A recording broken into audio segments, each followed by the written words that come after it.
Okay, well, welcome. Thanks for joining us this afternoon. My name is John Rousseau. I'm a partner at Artefact. We are a strategy and design firm located in Seattle, focused on creating better futures through new products and services. We're delighted today to speak with you about the future of mobility, and I'm joined by my friend Daniel Hahn, who I will let introduce himself. Yeah, John, thanks for having me, by the way. I think this is a great opportunity. I'll say it's the first excuse I've had in 3 months to put on a blazer and kind of comb my hair, so this will be fun. But hello, everyone. My name's Daniel Hahn. I've been in the automotive industry for over 10 years in different roles, focused on marketing and advanced product strategy. And in terms of advanced product strategy, a lot of my focus has been spent on thinking about consumer and taking consumer insights and looking at future trends and translating that for the automotive industry in terms of what kind of future products that we should come out with in the future. So white space opportunities, or thinking about refocusing current vehicles in terms of new target customers and use cases. And a few years ago, as I did that work and tried to learn about what consumers want, the answer really shifted for me more and more.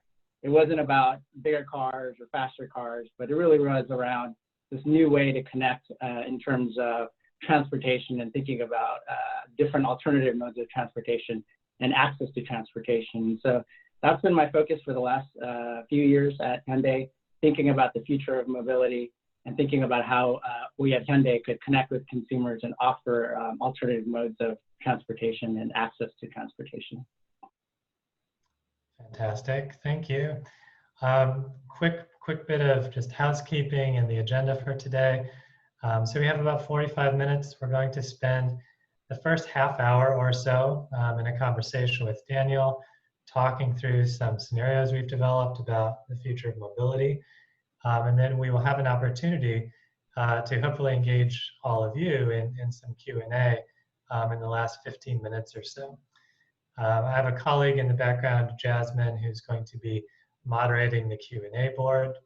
So if you have questions as we go, feel free to use the Q&A function, not the chat function. That'll keep it in one place and make it easy to manage. So we'd love to answer your questions. So as we go, as things come up, please put it in there, and we will answer those questions as we get to them. So with that, we'll get started. Let me see if I can advance the slide. So this is an unusual and I think unique time. It seems cliche to say, but the pandemic has amplified our awareness of exactly how uncertain the future is in all kinds of profound ways. And in some cases, bringing aspects of the future forward much quicker than we anticipated, for example, in the case of the future of work, and also creating a whole range of challenges that we now have to deal with that are changing the way we think about how we live our lives and certainly how we get around. When we think about futures, often, and particularly in mobility, there have been sort of a predictable set of variables that we might look at. So it might be things like technology in terms of electrification or autonomous. It might be cultural habits around micromobility. It might be policy or energy. All of these things obviously play a big role in mobility. But now we're in a situation where the pandemic has created, I think, not only new challenges, but introduced some new types of uncertainties. And we thought it would be interesting to just take a light look at how those uncertainties are shaping the future of mobility about 10 years in the future. And so with that, we'll get into it. So this is the question we set out to answer. So we're not necessarily ignoring all of those other very important aspects of what mobility means or how it evolves, but rather looking through the specific lens of how might the pandemic shape the future of mobility and thinking about it over a pretty long time frame. So thinking 10 years out, about the year 2030, and assuming some things about what might be possible in terms of technology, but also playing around with how the future might unfold relative to the sort of changes that could occur. So we think that there are two highly uncertain dynamics that are accelerating the future right now that impact a lot of areas of our lives, but in particular mobility. The first is the future of work, and whether the future of work kind of reverts to a pattern of centralization, which is, I think, the pattern we were in, or whether this trend toward decentralization and asynchronous work continues and is amplified. There's a lot of writing out there right now about the future of work and whether or not we will be in some kind of hybrid and or remote state for some time. That obviously impacts knowledge work more than other categories, but knowledge work is in fact such a large category that we think that the future of work conversation plays an outsized or would have an outsized impact on the future of mobility. So depending on whether we go back to the way things were or we kind of encounter some new hybrid future, that's going to have a big impact on mobility.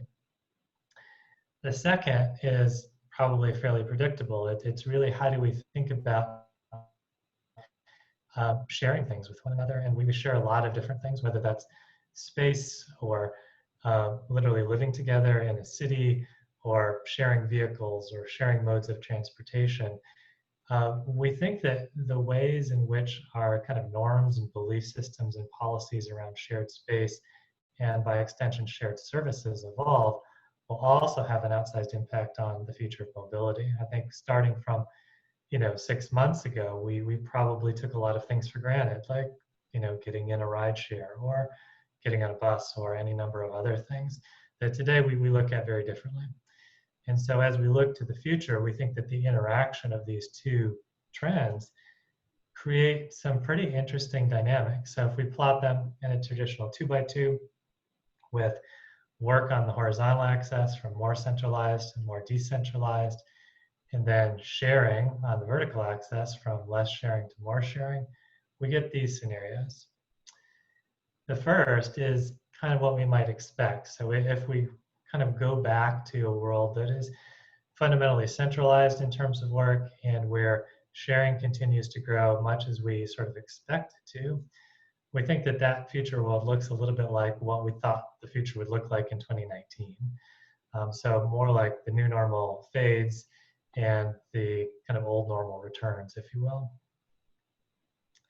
Number two, if we live in an environment where work becomes increasingly decentralized and our attitudes toward sharing increase, we think that that could actually be kind of a golden age of cities. It's a place where cities are in a position to potentially leave the car behind as the dominant sort of force that's driving their structure and behavior and become something a little bit different and become designed around people and lifestyle instead of transport.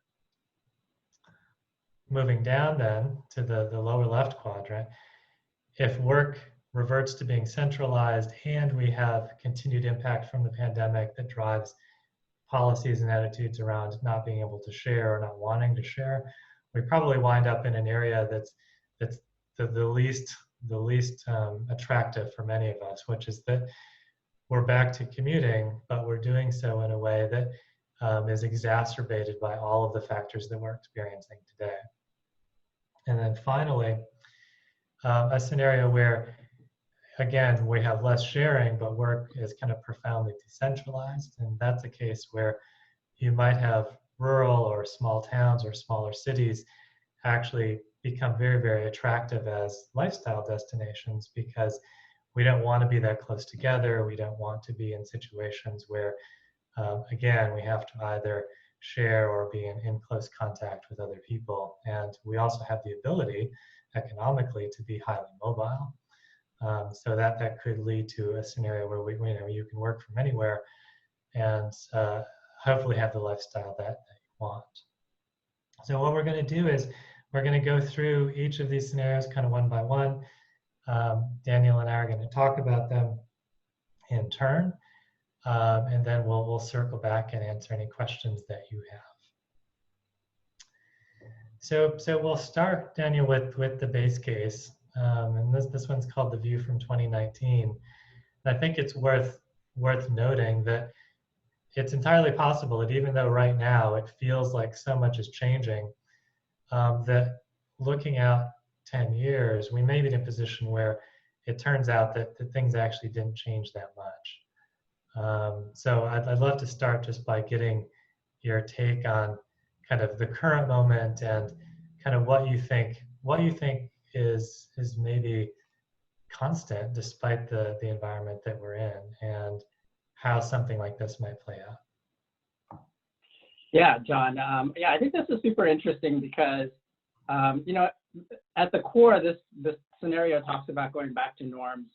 But I think we've had a lot of examples in the past where we've had major catastrophes, whether it's related to oil resources, war, or financial impact. And a lot of times, you know, with time, people kind of forget about those things and they revert back to the normal behavior, and we're kind of back to our normal path.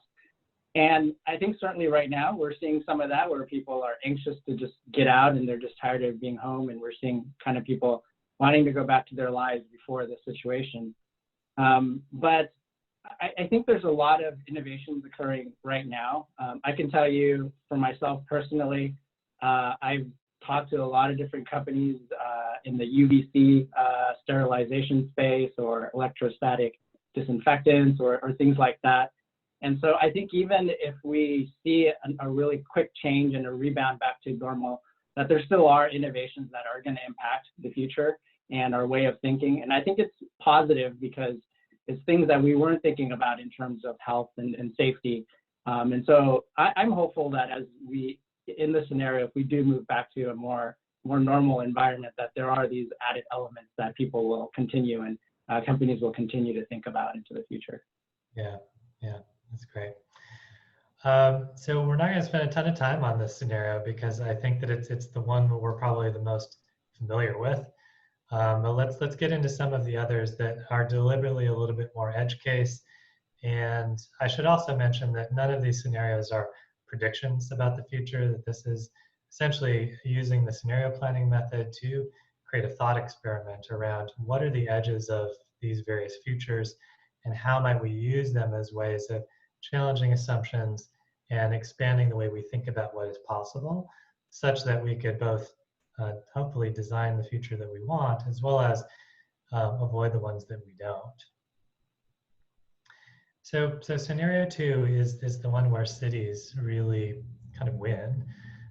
There's an article in the New York Times today, as a matter of fact, about the trend that's indicated in the second line of the scenario, which is this notion that city planners are moving aggressively right now to do things that in many respects they've always wanted to do, right? To essentially kind of sideline the car to a certain extent and create environments that are more friendly to pedestrians, more friendly to different kinds of multimodal transportation, and to essentially create more livable and equitable cities. So Daniel, talk to me a little bit about kind of how you view this scenario, and in particular, like what would you expect to happen that is perhaps counterintuitive or uniquely interesting? Yeah, John, I think as you mentioned that there's been a lot of city planners that have been talking about this scenario for a long time, where vehicles are not emphasized in city centers and people have a lot of different alternative modes to travel. I think the biggest challenge that cities have faced, though, is in order to have that growth and have people living in the city and generate taxes based on that, their primary means of doing that is to attract businesses. And attracting businesses to locate in those cities sometimes conflict with having a really great place for people to live. And so as cities in the past have been trying to strike that balance, I think that's where they couldn't really go all in with this idea of urban utopia. And in this scenario, as we have that decentralized work environment, companies don't necessarily need to be located in city centers. And that leads to cities being able to focus more on way of living and thinking about solutions to outside of transportation with vehicles and commuting and things like that. And so I think that's the kind of real impetus that makes this happen, that decentralized work. Yeah. Do you think that this is a city where people move around about the same amount that they do now, more, or do you see it becoming more neighborhood centric? Yeah, I think it's the same amount of moving, but the reasons is what really changes. It's not about commuting anymore, not about getting to work, but really now it's focused more on leisure and things outside of work.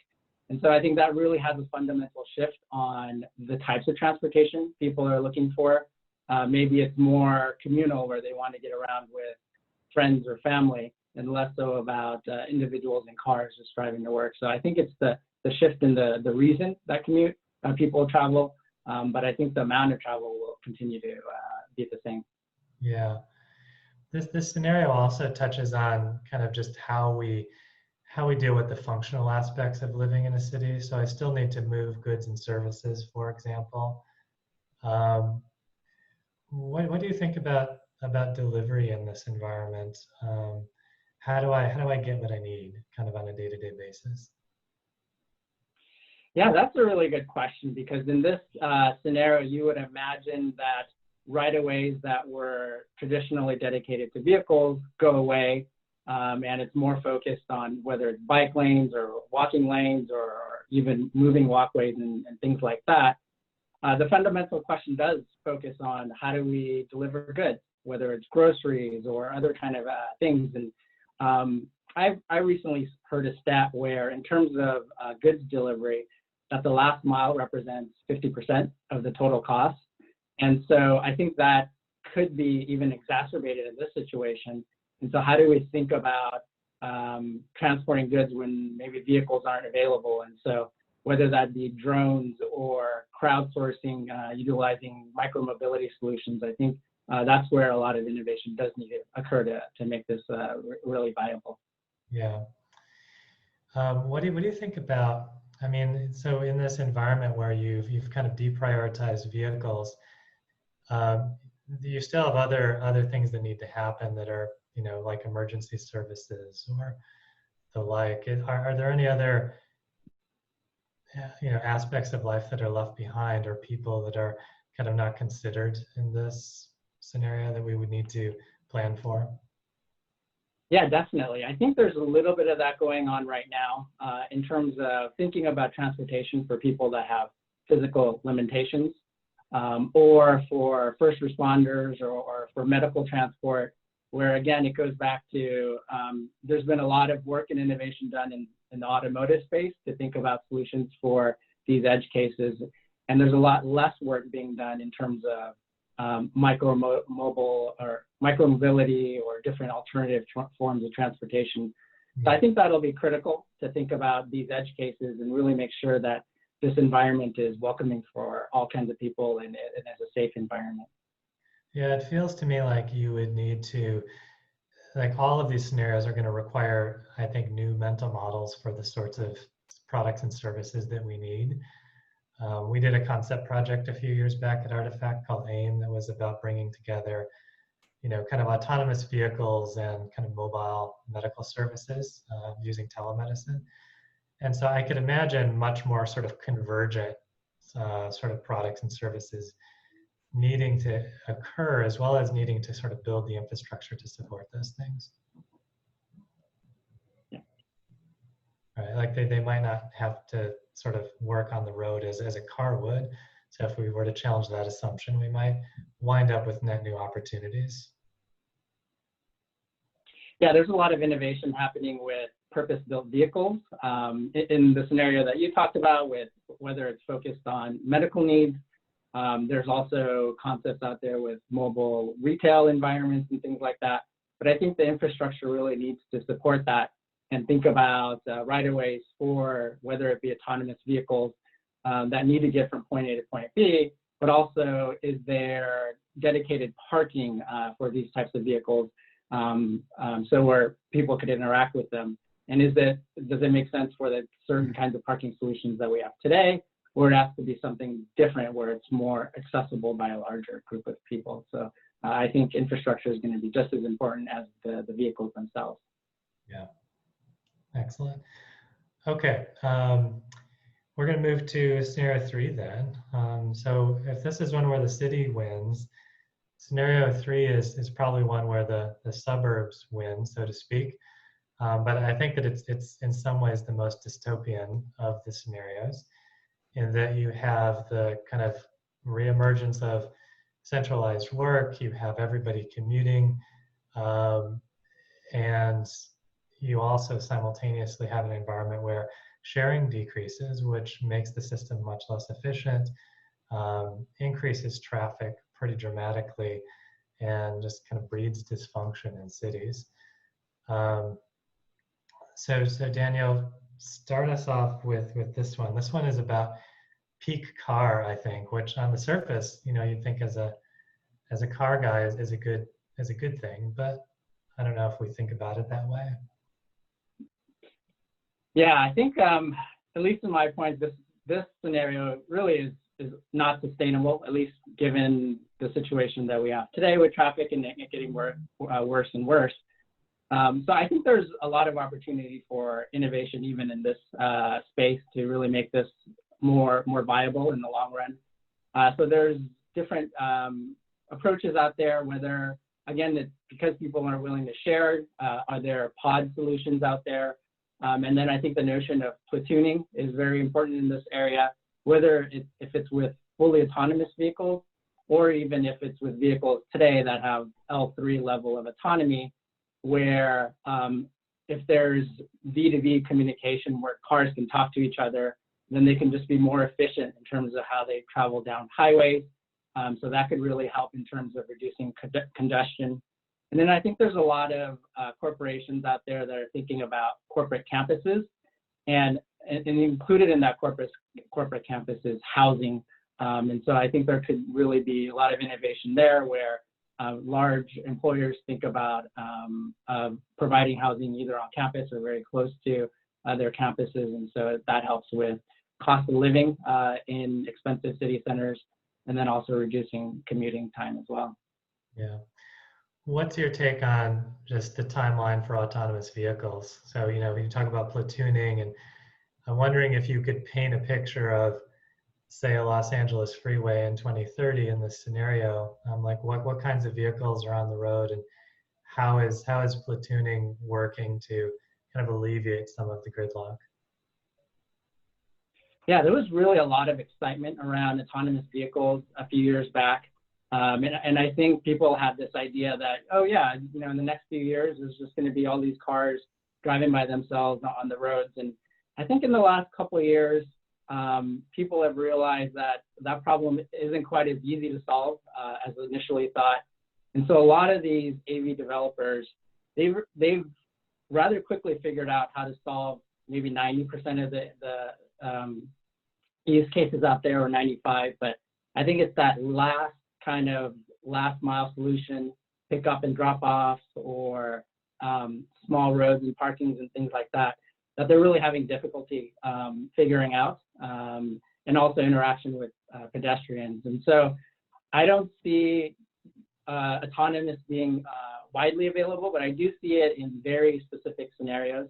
And I think highway driving is one area where we're already seeing a lot of innovations where vehicles could really help people get down highways without a lot of human intervention.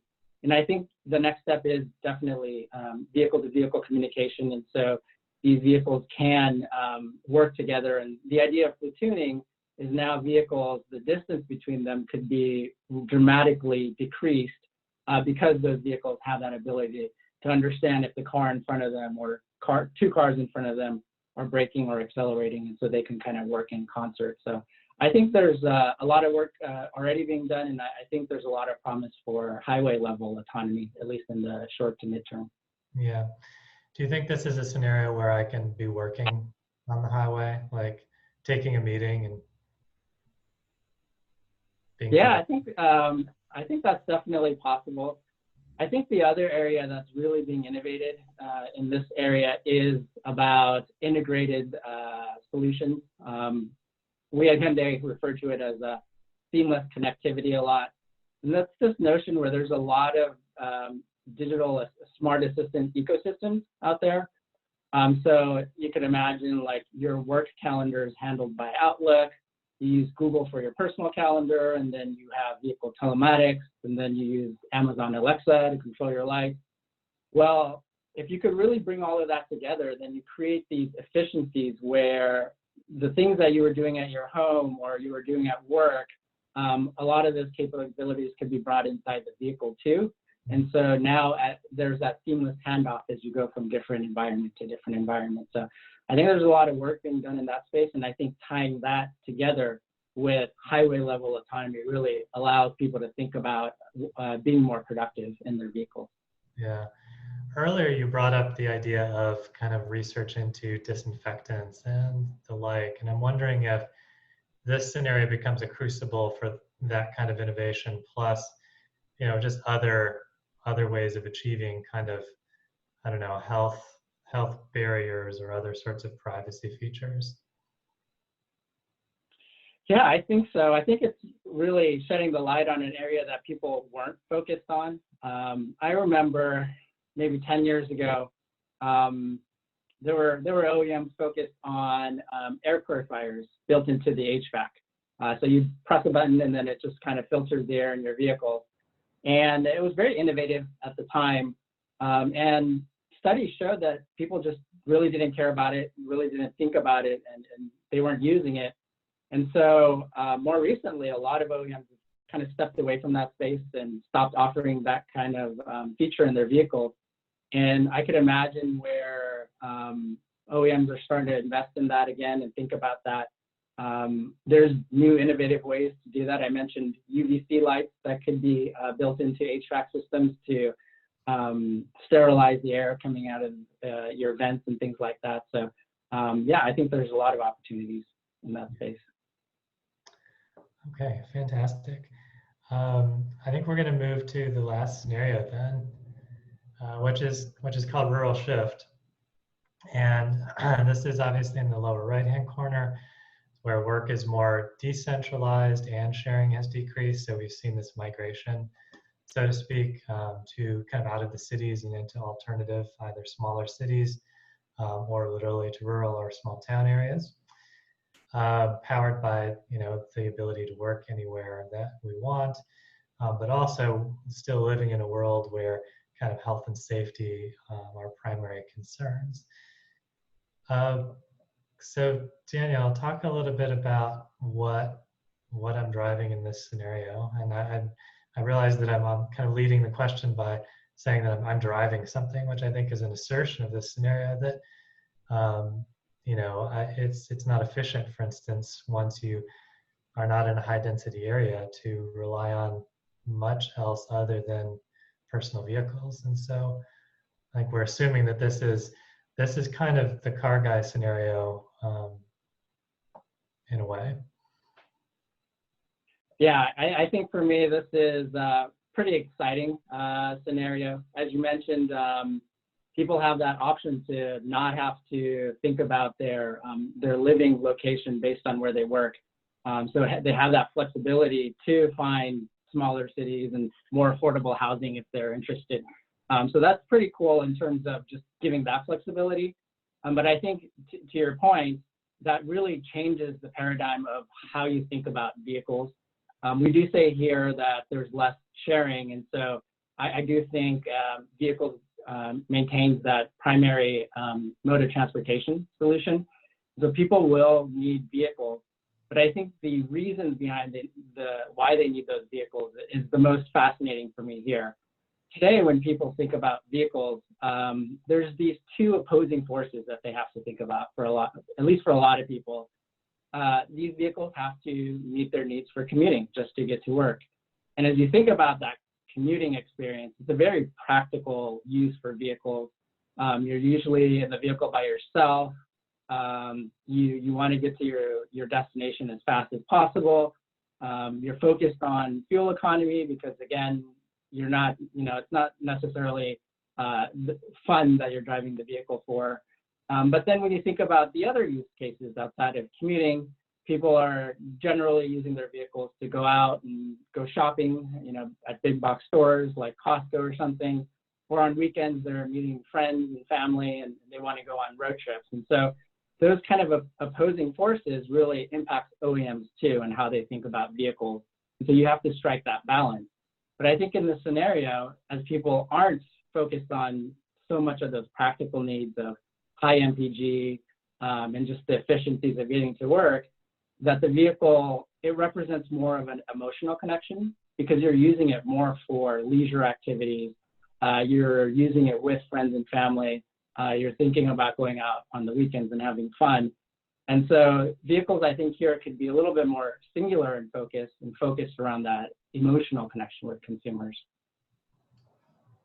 Yeah, I totally agree.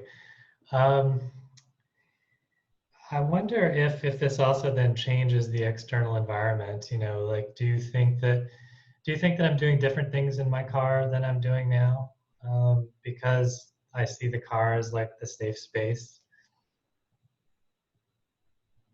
Yeah, I think so. I think it goes back to that emotional connection, and in this scenario, I think it represents freedom. Again, people are living in less dense areas, and so presumably they need to go out or they need to go further distances to go to restaurants or go to different movies or activities like that. And so that vehicle really has that emotional connection to people. And so I think, and we're seeing some of that right now where drive-in movie theaters are kind of making a comeback. And so I think a lot of those kind of things that are catered to activities with your vehicle could come back in this scenario. Yeah. Okay. Awesome. Well, I think we're going to kind of move to the kind of Q&A. I'm going to put the kind of scenarios back up on the screen so that we have them. I have a question from Lizette. Question is, the gig economy is blown up during shelter at home, and as a result of people wanting to reduce exposure to the virus, how do you see mobility fitting into the future of the gig economy? Yeah, I think for a lot of these scenarios that food delivery, I think, and delivery of goods will continue, whether it's out of necessity because people, they're relying on alternative modes of transportation, things like micromobility. And so it's just a lot harder for them to go and buy food or go to Costco and come back and bring all those goods. So I think in a lot of those scenarios, it makes a lot of sense. But I think in scenarios like rural shift, people, and I feel it right now, I'm working from home and I don't mind, it's great, but then you kind of want to get out, you don't want to be at home all day working for, 8-10 hours. And then the next thing you know is I'm done, but you just go to the next room. And so I think in scenarios like rural shift, people will want to go out and want to have the ability to get in their car and drive to places. And so I think maybe in those kind of scenarios, we don't see quite a popularity of things like that. Yeah, we haven't really gotten into the gig economy as a topic. And again, these are pretty high level scenarios and there's a lot we could talk about. But I think one future of work topic to consider is just that I think gig economy starts to apply to more and more workers. So it's not just kind of service jobs that obviously rely on mobility, but it's also, I think, a key contributor to kind of the decentralization scenarios. So I think gig economy becomes a key enabler, particularly as you kind of move to that right-hand side of the diagram. Mm-hmm. Let's see, so the question from Andrew, he says, are there any examples in any of the major auto markets of the urban utopia scenario, and possibly for the rural shift? So I think what's meant by this might be like, do we see evidence of this today? And he can clarify me if I'm misinterpreting, but do we see evidence today of either of these things kind of occurring? For urban utopia? That's the Yeah, the or one. rural shift, yeah. Yeah. So this scenario has been talked about for a long time. It's had different names, like new urbanism, the idea where people don't need cars and they could just walk or use different forms of transportation. I think the big, and there's been a lot of focus on how to enable this. And so we've seen different car sharing programs out there that have come and go. Even micromobility in Seattle, John, where you're located, there was a boom of a lot of different bike share solutions a few years back. And I know recently that's kind of died down and there's now only a couple players. And so I think in terms of the transportation side of urban utopia, there's been a lot of effort for innovation. I think the challenge to really bring this to life in the past has been cost of living. And so you could set up this environment in city centers where there is different forms of transportation and stores are really close to you and restaurants are close and you can walk to it. But it goes back to that notion of scarcity of land. There's businesses that are locating in city centers. And if you think about cars, there's these massive parking structures that you have to account for. And so just scarcity of land and cost of living have been really challenging in the past. And I think that's what's really inhibited these things from being adopted large scale. But I think in this scenario where we talk about decentralized work, we can see where maybe businesses aren't forced to locate in city centers, and hopefully that brings down overall cost of living for housing. There are some pockets. I know in the LA area, there's a city called Playa Vista, where several years back, basically it was just kind of a marshland, and they've really done a good job of thinking about mixed use solutions where there's housing available there. They have stores and restaurants and a lot of businesses have located there. So it's a rather small ecosystem, but nevertheless an ecosystem where really it could be truly viable for a lot of people to live without cars. Yeah. So Andrew followed up on his question and he said, do these examples currently exist anywhere in the world and how are they doing in the current situation with COVID? I might direct you, Andrew, to today's New York Times, because there's a really great article about cities reopening, and there's this tension between what a lot of major metros have done to sort of advance some of these more progressive planning ideas, and the tension between that and essentially what's happening as cities come back online, and there's kind of this tension between density and people wanting to move around, as well as things being closed off, or the infrastructure actually shifting in response to the pandemic. It's a great overview, so I recommend you check that out. Maybe a couple more questions. A question from George was, do you think that infrastructure will change to accommodate autonomous vehicles? So in any of these scenarios, I'll let you pick, Daniel. Are there some where infrastructure might have to evolve or be forced to evolve in order to accommodate AVs? Yeah, again, I think when we think about AV technology, that I go back to the 90-10. So 90% of the time, vehicles, a lot of the technology today, the vehicles are self-sufficient, where they have all of the sensors on board and all the computing on board. And so they can navigate through different scenarios. But I think when we really want to think about a fully autonomous solution, that there does need to be some of that activity off-boarded. And so there does need to be CV2X technology, a connected vehicle to infrastructure. And there are a lot of initiatives in the United States right now focused on that. So that's the idea, where you have these sensors throughout the roadways, and vehicles could talk to them. And so they understand when light signals are changing, or they understand different traffic patterns, and even connecting to understand pedestrian flow. So there's a lot of effort, but again, if you think about all the roadways in the United States and having these sensors every half mile, that's really a large project, and that's where I think there's realization in the industry that some of these things are just going to take a long time. And so to have that fully autonomous environment, there's kind of a long road ahead. Yeah. There's maybe one more question. There's a good one I think is interesting. The question says, love the sharing and decentralized framework. When you think about the future of cars, what are some of the other frameworks that you use? Technology, business trends, culture changes, etc.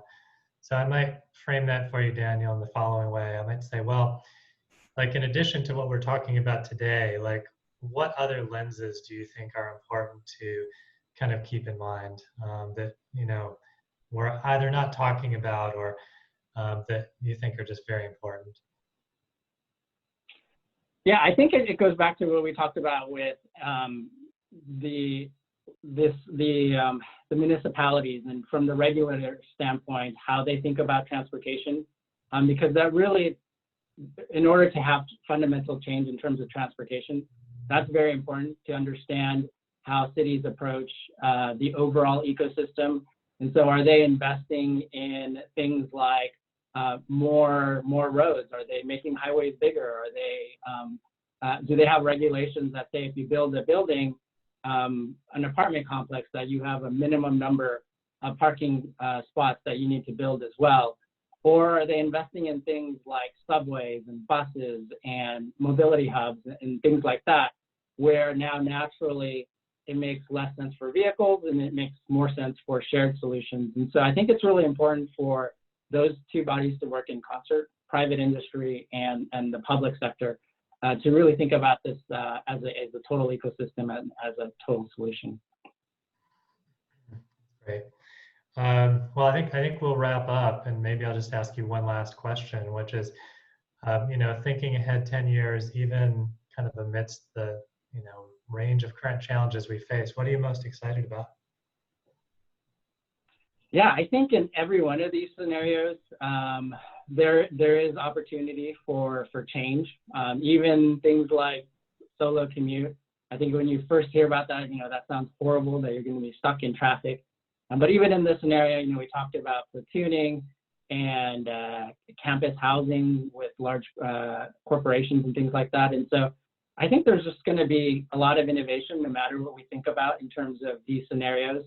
And ultimately, I think the focus and the winner, the opportunity for this is consumers and giving them choice. Choice in terms of where they live and what kind of transportation solutions are available. And I think that's just going to continue to grow for consumers no matter what the scenario. Great. Well, thank you, Daniel, so much for sharing your expertise, your help with us in developing these scenarios, and then, of course, being willing to come online and participate in this panel. Really can't thank you enough for, you know, your ongoing partnership. So thank you very much. Yeah, thank you, John. And of course, thank you everyone who joined us this afternoon. We're delighted to have the opportunity to speak with you. Hopefully you found this useful. If you are interested in reading the companion article and or just want a copy of the framework that we talked about, you can find that on our website at artefactgroup.com. It's under the blog section. So thanks, everybody. We will see you soon. Thanks. Thanks.